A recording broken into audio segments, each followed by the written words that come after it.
ॐ नमो भगवते वासुदेवाय।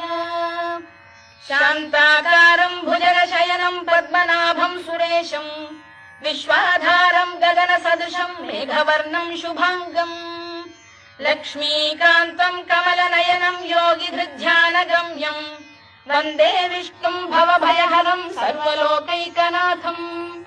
मेघश्यामं पीतकौशेयवासं श्रीवत्साङ्कं कौस्तुभोद्भासिताङ्गम् पुण्योपेतं पुण्डरीकायताक्षं विष्णुं वन्दे सर्वलोकैकनाथम् नमः समस्तभूतानामादिभूताय भूभृते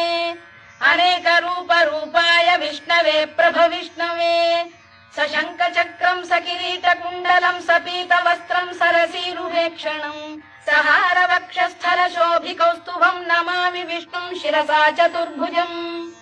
छायायां पारिजातस्य हेमसिंहासनोपरि आसीनमम्बुदश्याममायताक्षमलङ्कृतम् चन्द्राननं चतुर्बाहुं श्रीवत्साङ्कितवक्षसम् रुक्मिणी सत्यभामाभ्यां सहितम्